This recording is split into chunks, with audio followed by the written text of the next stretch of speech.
I'm going to tell you something as your big bro. Learn to leave it broken. I'm talking about relationships with men who got all these issues because a man will literally tell you things he claims he ain't told the world, show you things about him that's broken. He claims he don't show the world because he's so functional, and it's a trap. He's doing that to trap you into feeling like it's your responsibility to be his rehab center, to be his therapist, to be his mechanic, to be his emotional janitor, always cleaning up the mess that he leaves behind his bad decision making. And I'm here to tell you, the fixers are the first ones to become broken. You go in saying, I'm going to love this man into being healed again. I'm going to love him into being whole again. And you end up being the one that's broken into pieces trying to pick yourself up when you didn't break you to begin with. I know this is a provocative message because we are in a day and age where we're trying to be more validating to men, sharing these weaknesses and issues and flaws, but don't think that a man who uses emotionalism to manipulate you is being emotionally available or he's being vulnerable. He may be manipulating you into a role you were never meant to play. Leave it broken. This ain't like when you was little and your mama said, if you see some trash on the floor, pick it up. Don't walk past it. No. You're an adult now. If you see some trash out here in the dating scene, step right over it. Step right over it.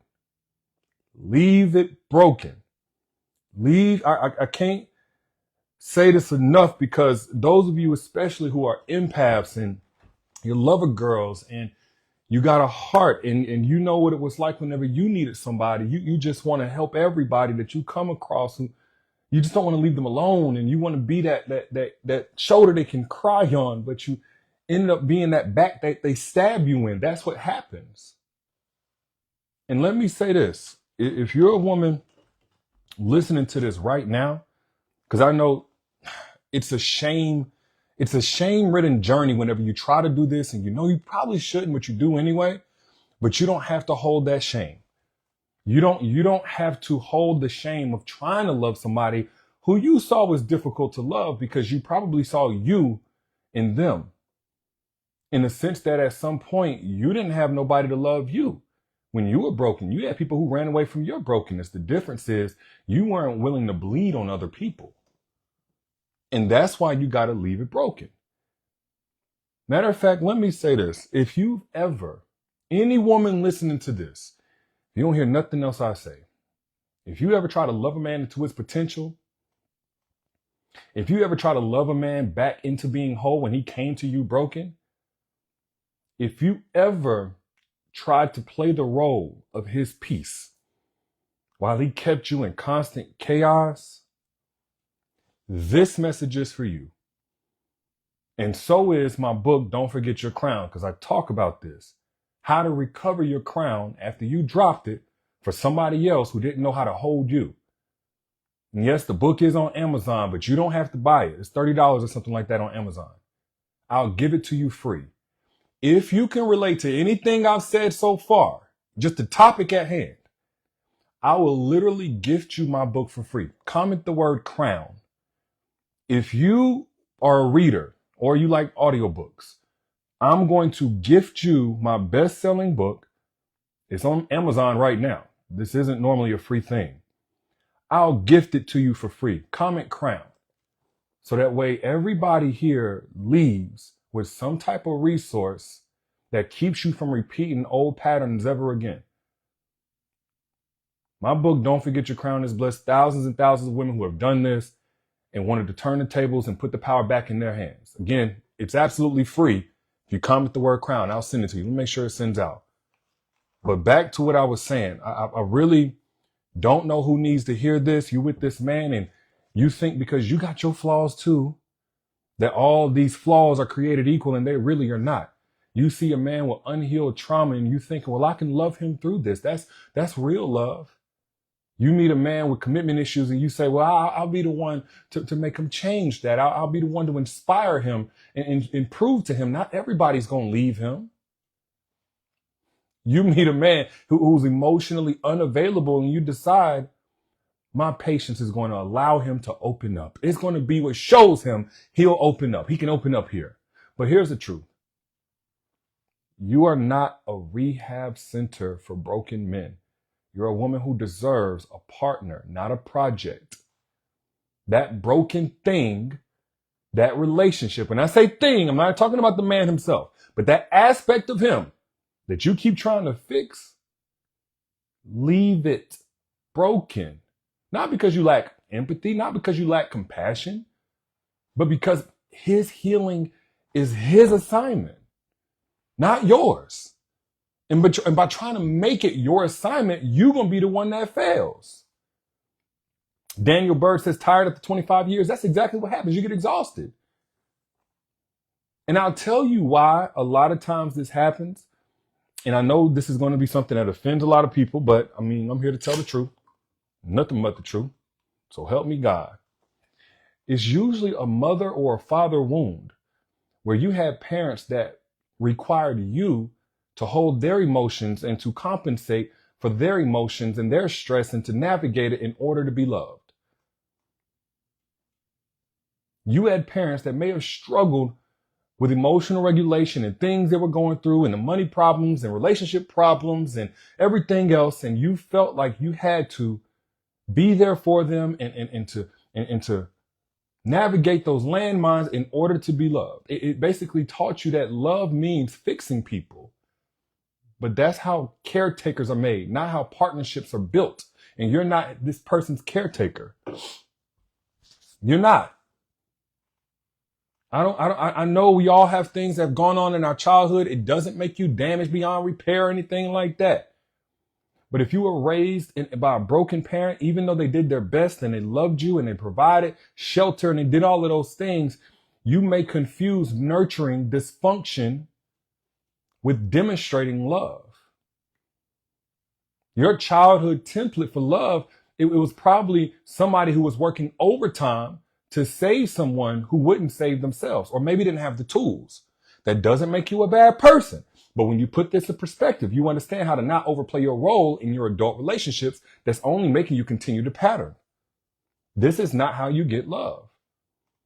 Furthermore, broken men are attracted to women who have healing energy. The same way addicts are attracted to enablers. Broken men recognize their supplier. I want to make it clear to you. Your compassion isn't inspiration for a man's growth if he's broken. It's insurance against his accountability. There are men out here who truly believe that because they've experienced some type of trauma that gives them a permission slip to create more victims of trauma. And so when you come across a man who got all of these issues to fix, you assume and project onto him that he wants to fix them. No. He may be addicted to the fruits of being this victim, the rewards of being this victim. I know. I'll be the bad guy and say the truth. I'll say the quiet part out loud. A lot of broken men, they don't even want help changing. If it was something you should do, they don't even want help changing. They want your acceptance of their refusal to change. They want they want you to coddle them. They want to use you up. He's not with you because your love is so transformative. He's with you because your tolerance is convenient. You're thinking that you're helping him heal. But in reality, you're actually providing a safe space for him to stay broken without consequences. This means that your empathy, it becomes his escape from his own personal development.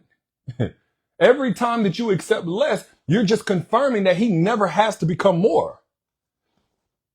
That's why you stay in these situations and you're saying, hey, I need you to do more. Hey, I need you. Okay, I understand. But, and he ain't trying to hear that. He would have already gotten the message by the time he met you. Unless you meet a man, he's 20 years old, 21 years old. He would have already gotten the message. That man, 40 years old. He is comfortable there. He's comfortable there.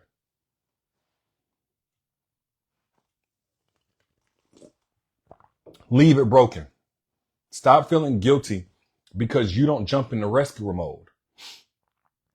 His brokenness isn't a cry for help that you just so happen to be the one to hear.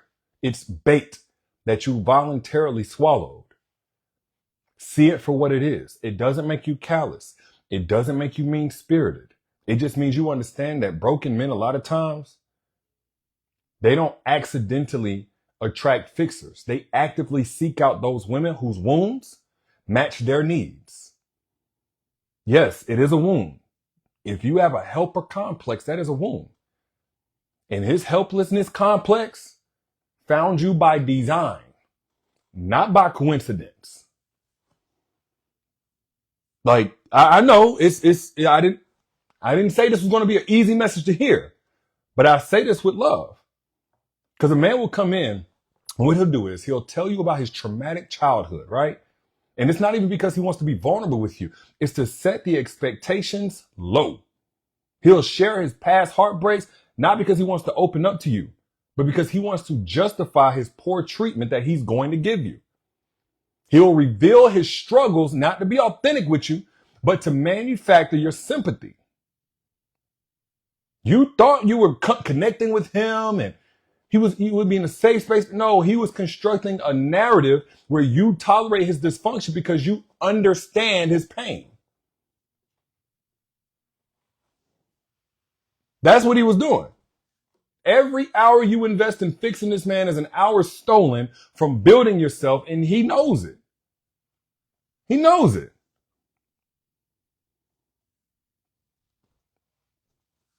You think that you're the exception and you're going to be the one who will succeed where all the other women failed, or maybe they didn't care to help him. They didn't care to stand by his side. And no, you're just the latest volunteer in a long line of women who believe the exact same thing he made you believe. His exes, they aren't his problem. His pattern is. And now you're becoming a part of it.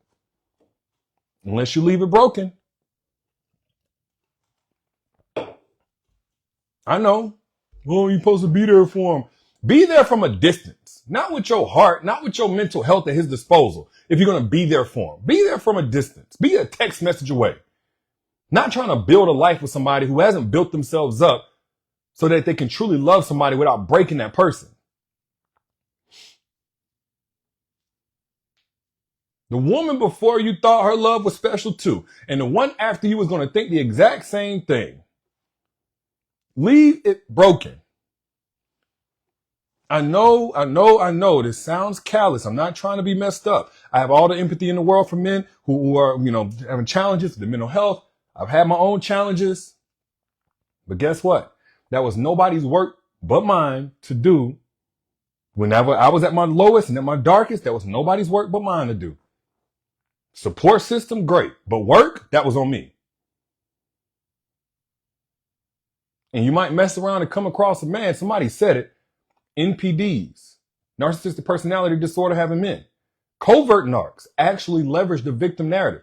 A lot of people think that a covert narc, and I don't talk about narcissism as much as I used to because a lot of people have overused the term, but it is real. Narcissists do exist.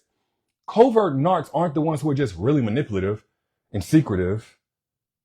I actually talked about this with my inner circle members. But covert narcs are the ones who feign victimhood. As opposed to the boastful, bragging, malignant narcissist, the covert narc is the one that leverages, I've been hurt so much, the world is against me, I've been beaten and battered and broken and bruised, because it mirrors real victims.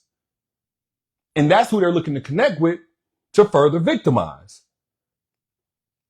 Now, I don't want to go too deep into this. I did talk about this, I think it was chapter 12 of my Don't Forget Your Crown book. I may need to do another course on this though.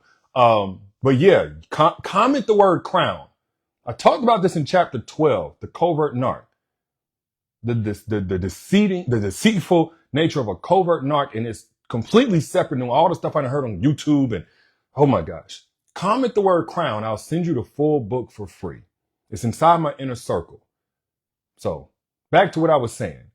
A man will weaponize his self-awareness of being traumatized, admitting that he's damaged, like that confession is the exact same thing as change.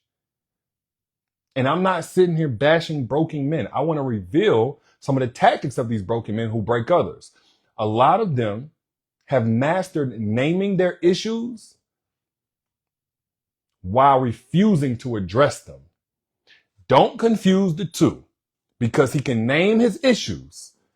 Be wary that means that he's done the work to address them. His psychological vocabulary doesn't mean that he's healing. It means he's learned how to sound like he is. So he'll tell you things like, I know I have abandonment issues, right before abandoning you.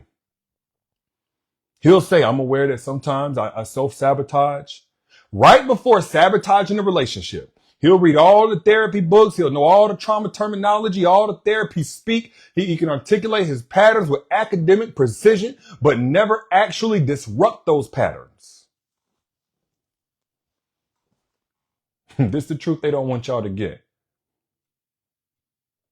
His self-awareness has become a shield against accountability. So you think that you're dealing with somebody who's on their healing journey, but really he's just somebody who has memorized the map without taking a single step.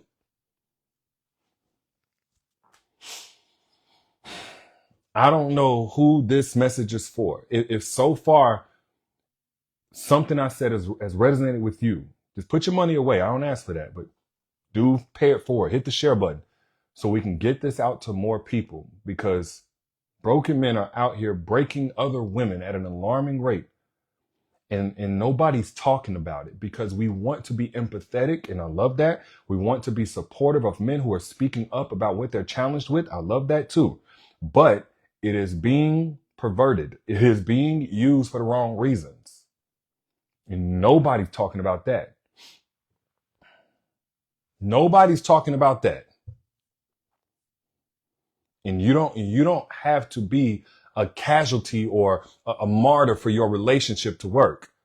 No relationship that you belong in should require you to sacrifice everything that you need to make space for this broken man to eventually heal in a relationship and then become the man who can properly love you. That's not how partnerships work.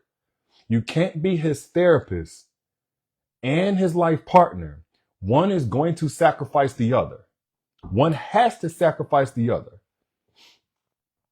And again, if you've been the rehab center for a broken man ever, especially one who refused recovery, I promise you, don't forget your crown. That's my best-selling book. Will teach you how to discharge yourself permanently. I'm not even selling it to you. It's on Amazon. I don't have to sell it. It's over 500,000 copies sold. Thousands of reviews on there. You go and check for yourself. It's $30 on Amazon. I'm saying I'll give it to you for free.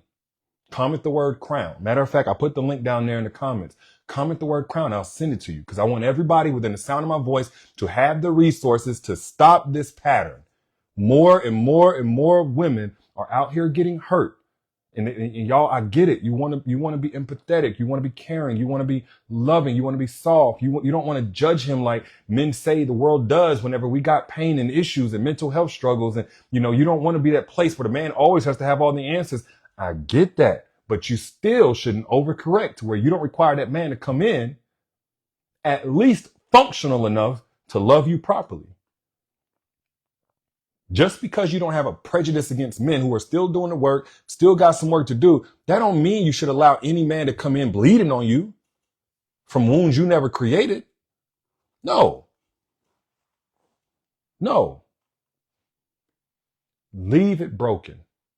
Give yourself permission to leave it broken, not because you lack the capacity to care, but because his healing journey is his path to walk. Your journey is about building a life with somebody who's already walked theirs. Their healing journey. You're not abandoning him. You're just refusing to abandon yourself. That same energy you using to rescue him is the energy you need to reclaim you. Let broken men stay broken until they love themselves enough to do the work to repair. That is not your job. It is not, sis. Your worth is not proven through rehabilitation projects being completed. Your worth is demonstrated through the wisdom of knowing which projects were never yours to begin with. And I'm going to leave it at that. But if you agree with what I said, if you found truth in what I said, find a little arrow down there and hit the share button so we can spread this truth to somebody else. If you're not afraid to stand on it, because I know this is kind of provocative. So if you're not afraid to stand on truth, hit the share button and then comment the word shared so I can shout you out and show you some love. I'm your internet big bro. You know I got your back. And again, y'all be asking me, Derrick, do you have books? Some of y'all don't know I have books because I don't do a lot of promotion on here. They sell just fine without it. I have 15 books. And you can get my best-selling book along with the others absolutely free by commenting the word crown. I will send it to you free. It will be inside my inner circle. This is a private community where you can start a free trial. You can get the books and then cancel if you want. There's no commitment, no contract. I'm literally telling you how to get my best-selling book absolutely free. Comment the word crown. Go inside the inner circle. I put the directions in there and it's yours. Holla at y'all later. Y'all be good. Peace.